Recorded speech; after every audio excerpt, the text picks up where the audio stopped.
Deep in the Lobombo Mountains, humans carved 29 notches into a baboon's fibula. This bone is 40,000 years old, our first mathematical record. Those marks represent a specific realization. If you can count to 29, you can always carve a 30th notch. There is no logical ceiling to the sequence. You can just keep going, forever. Our brains are incredible visualization engines. We can easily picture alien landscapes or sprawling fantasy cities, but we hit a hard wall when we try to picture that endlessness. You literally cannot visualize infinity. So while our ancestors grasped the idea of a sequence that never stops, bridging the gap between that theoretical math and physical reality creates a massive problem. To understand the scale of that problem, look at the largest numbers we have names for. Take the Googolplex, a 1 followed by a Google of zeros. It is a number so staggering it was long thought impossible to write out in full. If you printed a Googolplex into physical books, the total mass of that paper would weigh heavier than our entire Milky Way galaxy. Look at this chart comparing that galaxy-crushing number against an infinite line. That Googolplex shrinks to a single insignificant pixel. No matter how large a number gets, it is still precisely 0% of infinity. We cope with this by inventing systems to organize endlessness on paper. We build thought experiments like an infinite hotel or monkeys typing out Shakespeare on typewriters, giving us a category called countable infinity. Playing with these infinite models on a chalkboard is safe, but if the physical universe we live in actually obeys that math, the consequences change the nature of our reality. This image shows the cosmic microwave background. The Big Bang happened everywhere all at once, leaving a pervasive radiation with no boundaries. Because light takes time to travel, we are trapped inside a limited cosmic bubble stretching exactly 94 billion light-years across. Inside this sphere, there are strict limits.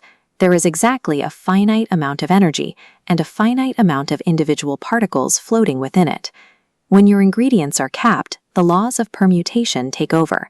There are only so many possible ways you can physically arrange those particles. But our best models predict that space itself continues infinitely past our horizon.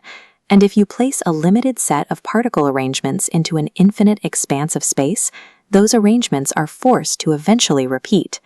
If you traveled exactly 10 to the power of 10 to the power of 28 meters away, you'd find an identical Earth, with a clone of you watching this video. And the math mandates there are infinite exact copies out there in the dark. In 1940, the writer Jorge Luis Borges explored this inevitability in a short story called The Library of Babel. He imagined a vast, endless library containing every book that could ever be written, forcing every combination of letters into existence.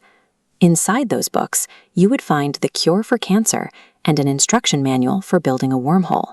But for every single correct answer, there is a sprawling, endless ocean of absolute gibberish. If the cosmos truly goes on forever, then everything you can conceivably imagine is subject to this rule. Probability dictates that these variations aren't fantasy. They are physically real, scattered somewhere across the universe. So we have to ask, does the universe actually construct these endless clones? Or did human mathematics simply break the laws of physics? The ancient Greek philosopher Aristotle had a warning about this. He drew a hard line between a potential infinity, like a counting process that you can always add to, and an actual infinity. Aristotle argued that an actual, completely formed infinite object is a physical contradiction. To be a whole object, it must have boundaries. Nature seems to agree with him. We never observe trees that grow infinitely tall, or planets with infinite mass. Everything we observe in the natural world is strictly bound by limits.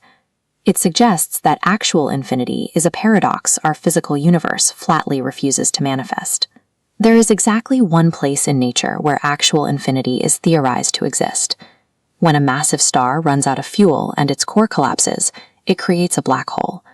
At the absolute center lies a singularity, a point of zero volume and infinite density. But astrophysicists don't celebrate when they find infinity inside a black hole.